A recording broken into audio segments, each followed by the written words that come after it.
of Winter. We just played the game. You saw how the game ended. It was everybody lost, right? It was a loss. It was pretty bad.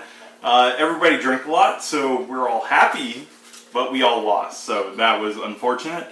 The normal people didn't win. The betrayer lost, which is kind of rare in this game because I thought either the betrayer wins or the normal people win. Yeah. But everybody lost. So. And Haley was one turn away from being able to pull out the betrayer win. So yeah. So it just shows you how close that the game can actually come during the end phase. And it was probably my fault too because I had to roll 4 noise, and she was hoping that I would survive. No, kill one. And I hit what? You needed to kill one of your people and survive the rest.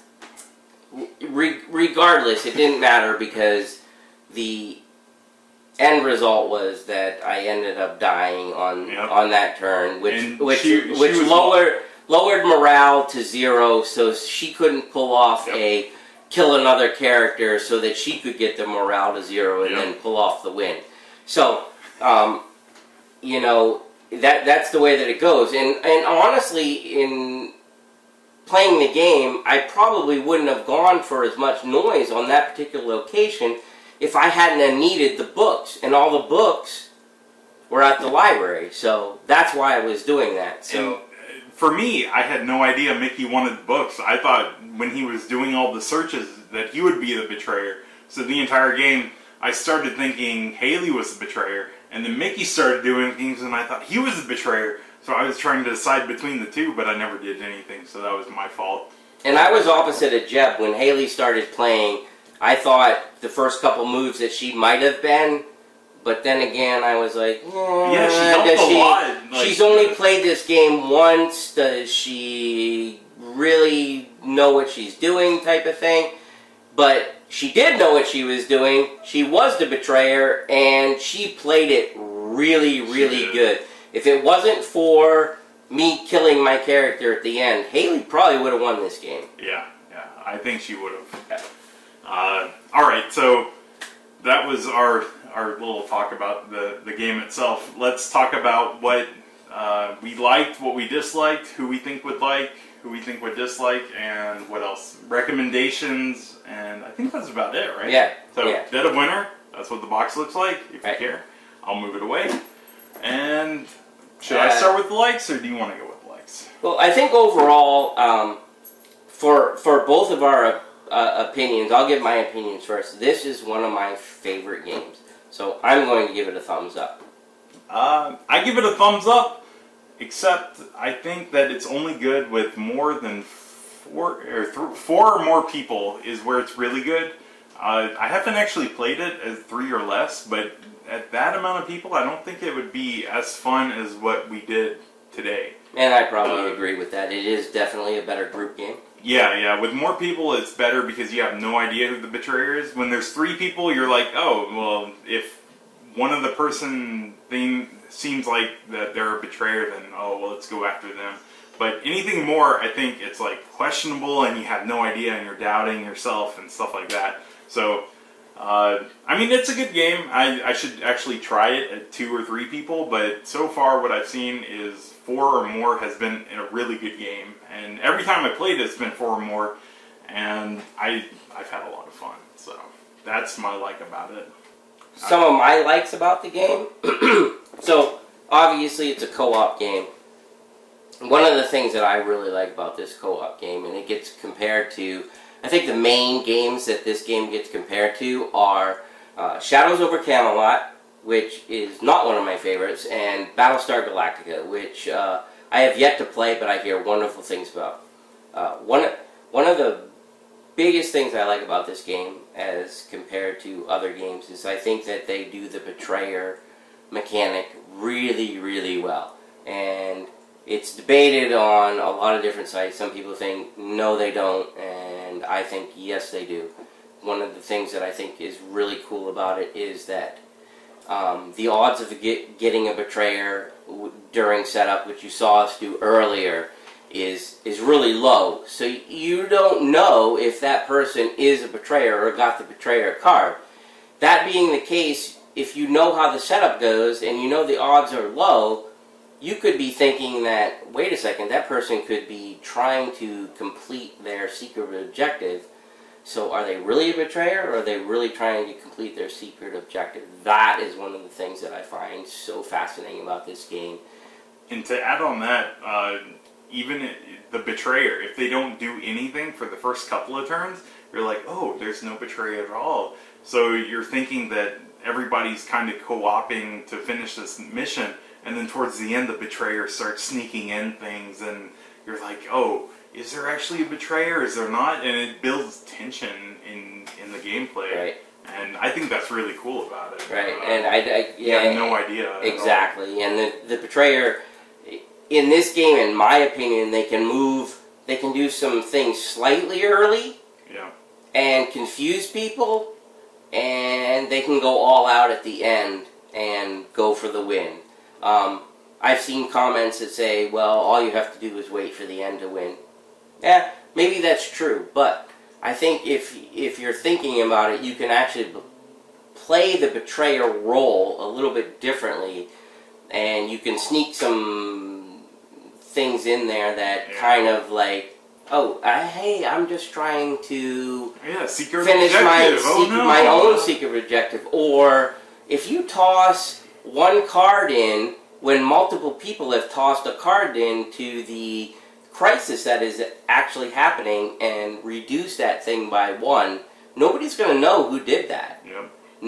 Absolutely nobody's going to know who did that. And that, to me, is fascinating when you can accuse somebody of being a betrayer and, they're not, or maybe you get it right. I will actually use an example of a previous game, not this one, where Jeb had an absolutely horrendous secret objective. And that's the other thing about this game that I find great, is that some of the secret objectives are really easy and some of them are really hard.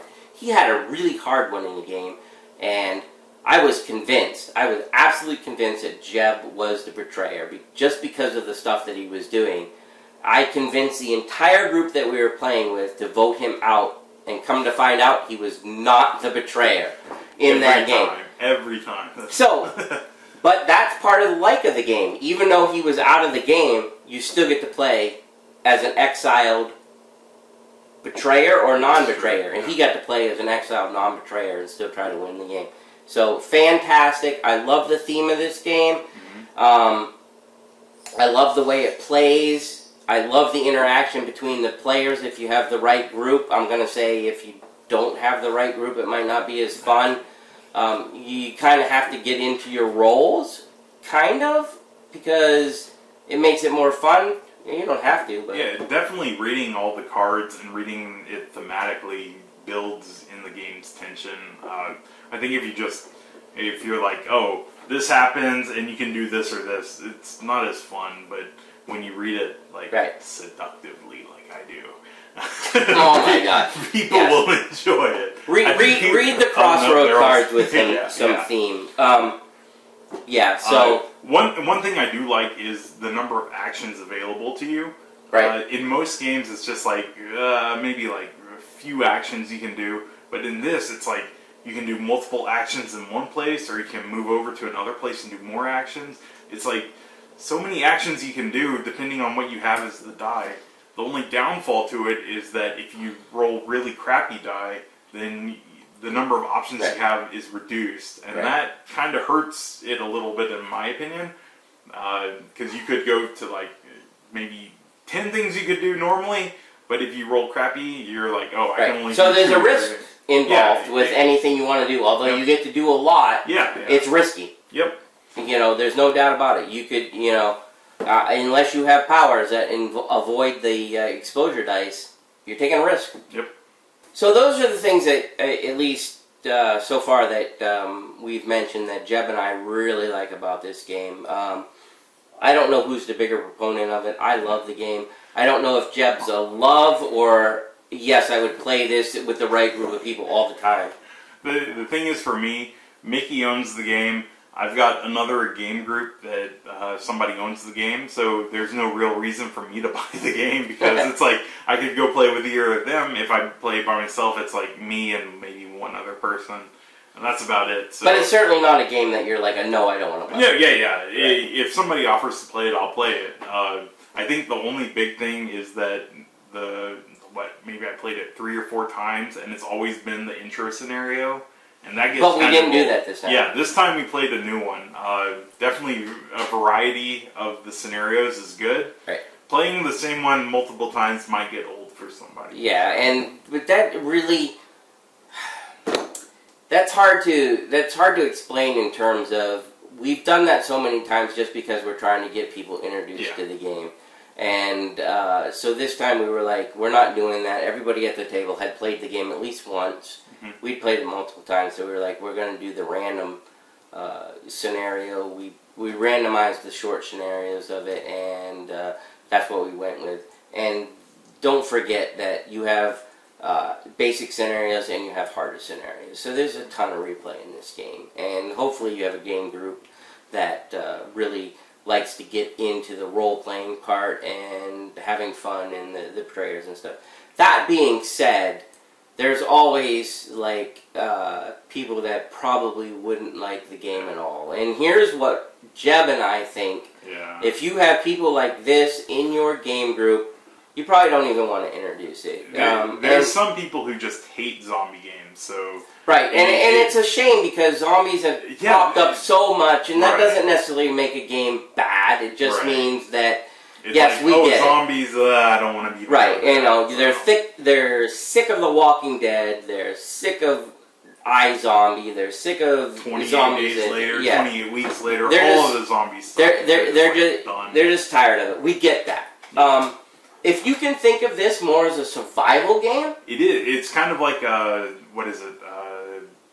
worker placement kind of thing, because you have multiple options you can do. Kind of, yeah. And then there's like random zombies that will come in. So it's kind of that type of thing. So if you don't like zombies, if you don't like worker placement, if you don't like secret,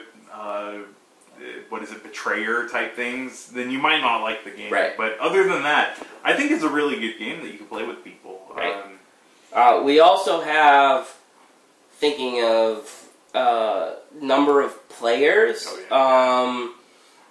we think 4 to 5 is probably the best. 3, and I don't even know about 2. 2, there's a co-op version, but even that, it's like, I think both people are not betrayers, so you just kind of work together. So haven't played it, so I don't really know. I mean, I look at this game as something that, like, if I don't have a group of players, I'm probably not going to play. Yeah. So if I don't have 4 or 5, I'm probably not going to sit around at the table. It's nice that it is a 5, because a lot of times you get, it's easy to get 4 people together, but what do I do with the oddball number? Right. And this plays 5. Yep.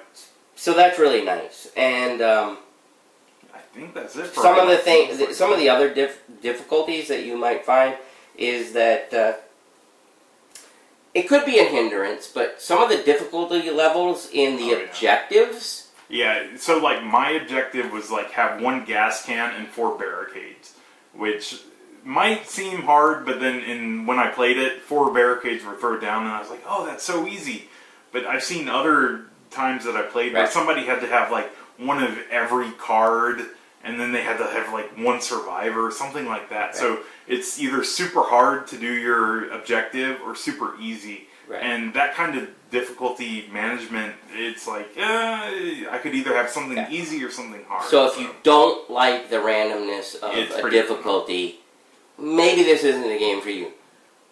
That being said, I think both Jeb and I will agree that that's kind of what makes this game, because if you have an easy one and then somebody else has a hard one, that's kind of what makes you think that the other person could be a betrayer. Yep. And it's all kind of around, do you think there's a betrayer in the game?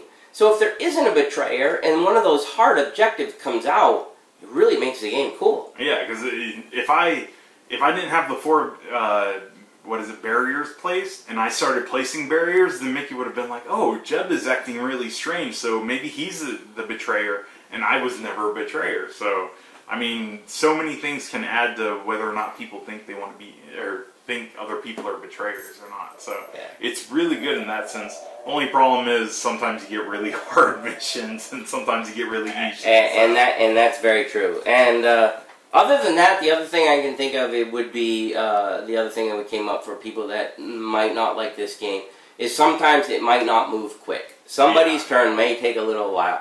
Whether it's because it's the first time they've played, or whether they have a lot of decisions to make, or whatever.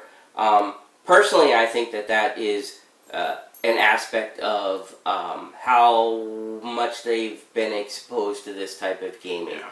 If they're used to it, they're probably going to move pretty quick.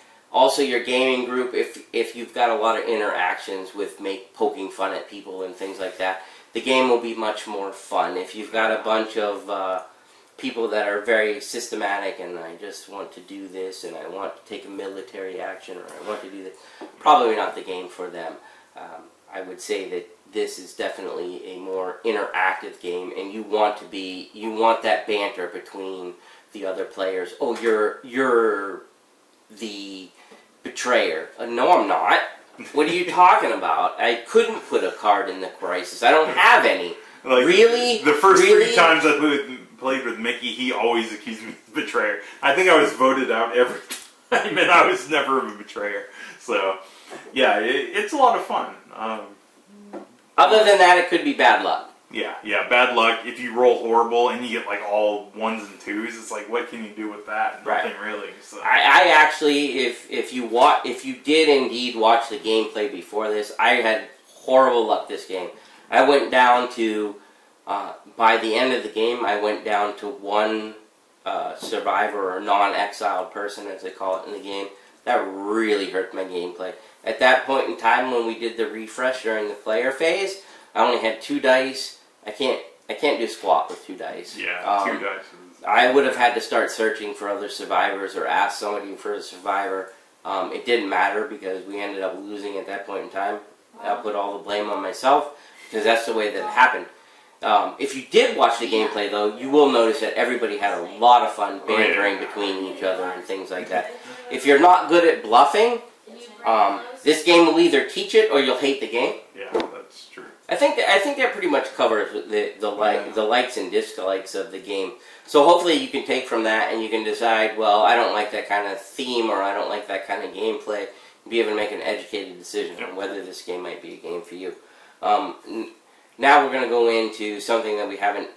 Actually, that is something we haven't done before. We're going to go into another section that we feel like that we've lacked in previous episodes, but we want to tell you things that we think that are easy to forget during gameplay, and you need to focus on trying to remember to do these things. And the first one is that seems very basic because it's like it's one of the major things in the game. It is so easy to forget when you're the person to the right of the first player to forget while gameplay is going on. Draw that crossroad card. Yep. That player will be halfway through their turn and you're like, oh crap, I didn't draw the crossroad card. You draw the crossroad card and you're like, that should have gone off.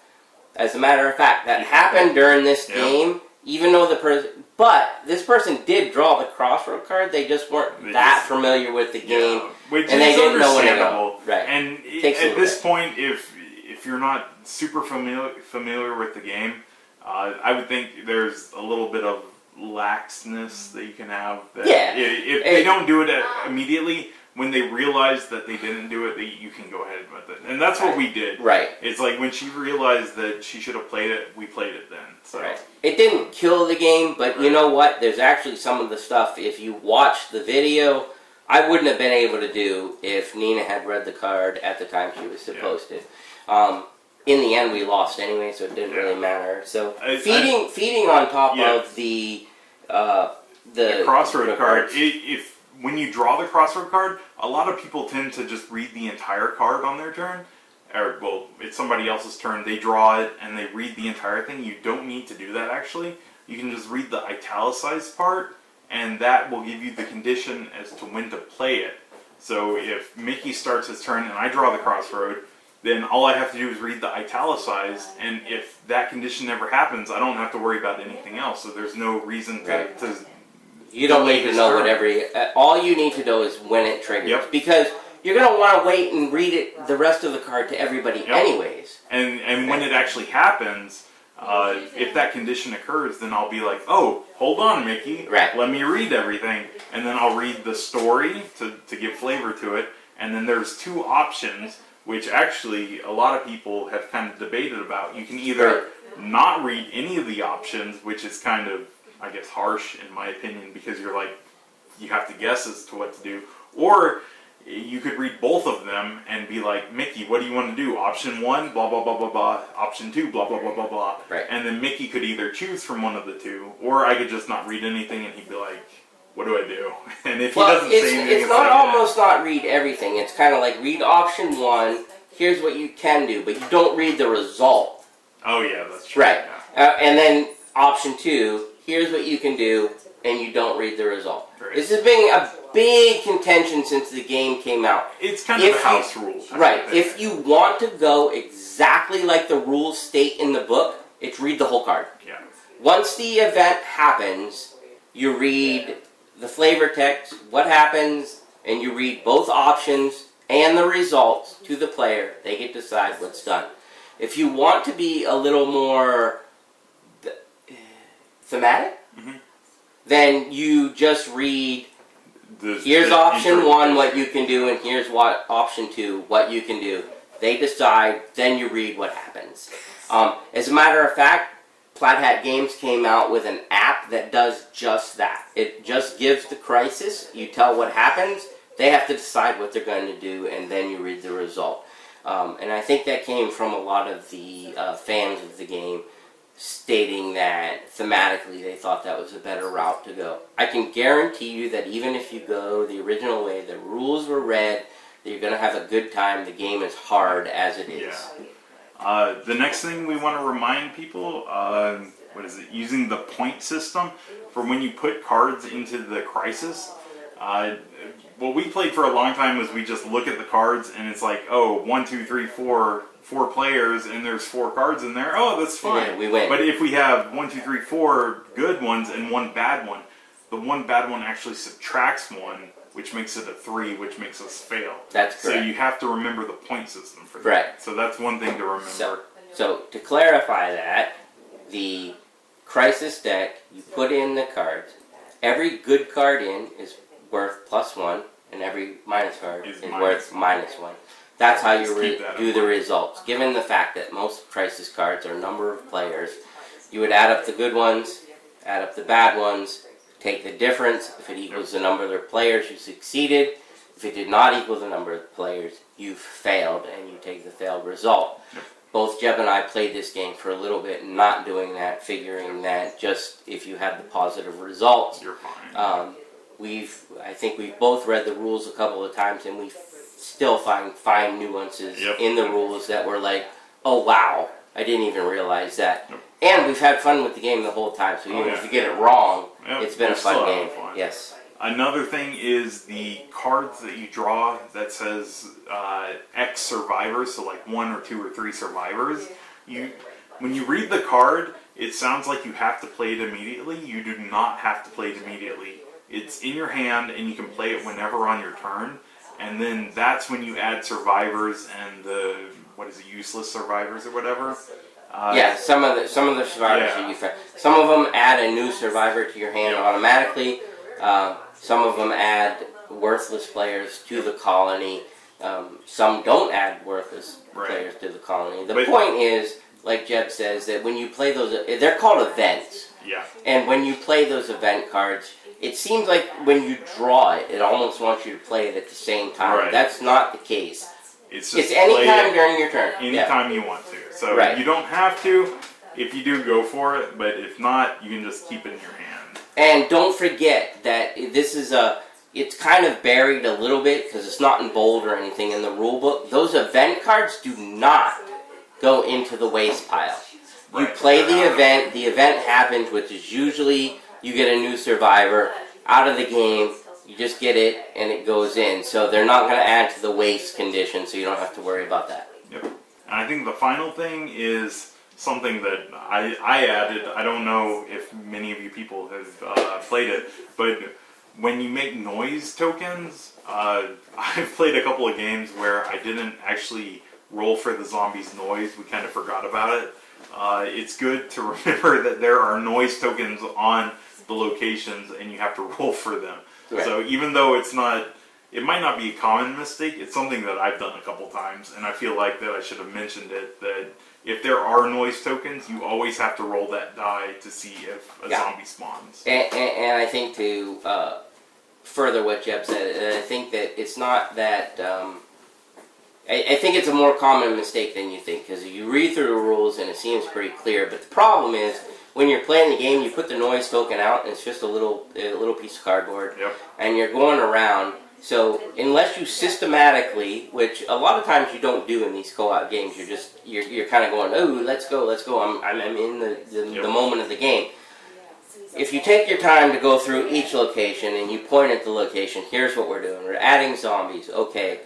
Look at that location. Is there a noise token? Okay, now I have to roll for noise. Rather than just looking at the number of people, that's what usually happens. You look at the number of people, you add the zombies, and you move on. And you forget to look down on that noise track and see, are there any noise tokens? And that's exactly what Jeb's talking about. It's so easy to forget because you don't see the noise tokens on there because they're not... I wouldn't say they stick out like a sore thumb. They don't. It's pretty easy to miss them. It's a great mechanic. Oh, it's just that it's very easy because you're really just wrapped up in the let's game. do this, Right. that, and forget about them. So, other than that, I think we've... Couple more. Oh, go ahead. Sorry. Couple more. Two really different things in the game is, first of all, when you move that first player token at the end of the round, it goes to the right. This is different than a lot of other games, and you're saying, Mickey, what do you mean? What are you talking about? Think about it for a second. Sit at a table and think of where you usually go to the next player. It's always to your left. It's in a clockwise order. Not this game. Yep. It goes to the right. It's counterclockwise order. Gameplay is still in a clockwise order. Moving the first player token is in counterclockwise order. It goes to your right. Same thing is for the crossroad cards. It's the person to your right that draws it on their turn. And that can be very confusing. And it can actually be like, if you play a few games, you're like, oh, wait a second, that makes a huge difference. Yep. It's also important for the betrayer. I can't get into details about that, but if you play the game a few times, you'll realize that for the betrayer, it's a big deal because they might get another turn right away when they're trying to accomplish something, whereas previously they might not have because it went to the left. So, and then I guess the other thing is the gameplay. Opposite of what Mickey just said, the first player passes to the right. The gameplay actually goes to the left. So right. That's kind of counterintuitive to normal, but yeah. First player passes to the right, gameplay goes to the left. And crossroads is to the right. Yep, and if you had seen the video, you would see how I messed up on the first round and told everybody to do something wrong. And that's not what you're supposed to do, so yeah, those are some things to keep in mind. But our recommendations. I think it's a good game at 4 or more people. I would say if you could play this game, play it at 4 or more. And that's my recommendation. I like it a lot. I love this game. I will also agree with Jeb. I have only played it with 4 or 5 players. 3, I think would still be okay. Comparison to other betrayer type games. I like Resistance. I think it's totally different than Resistance. Another big one, Resistance doesn't get compared to too much. The big two that it gets compared to is Shadows over Camelot and Battlestar Galactica. Can't speak to Battlestar Galactica. I think I would probably like that one. I would actually hope that we get to do gameplay of that. I do own the game. I haven't got to play it yet. Shadows over Camelot, I've played multiple times. It's not my favorite game, even though I love the theme of that. I don't know why. I just feel like it's easy to pick out the betrayer in that game and things like that. It's just not my favorite game. This I absolutely love. I love the betrayer mechanic.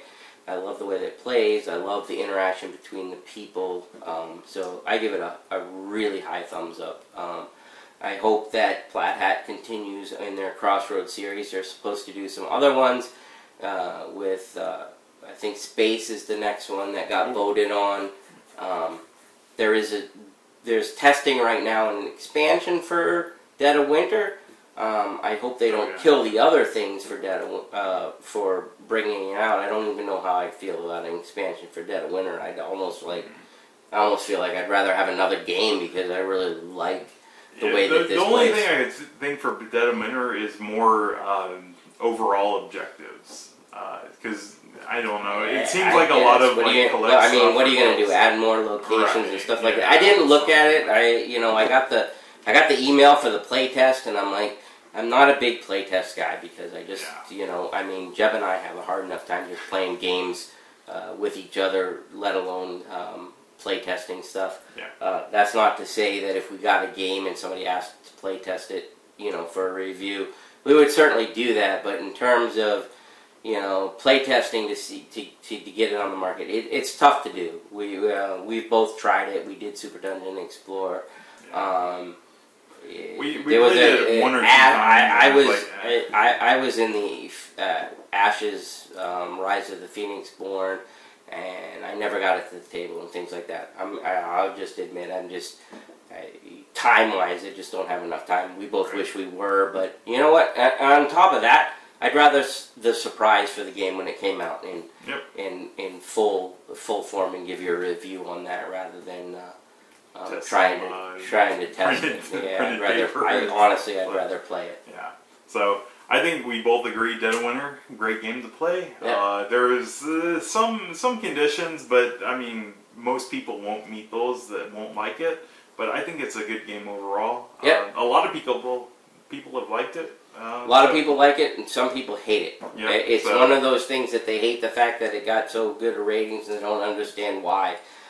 We gave you the reasons why we think it's good. And we gave you the reasons why we think it's bad too. So if you don't like recommend people to play it at least once. I mean, you don't got to go out and buy it; just play it at least. Guest star wise, I think Kim had a better time this time than the first time she played it.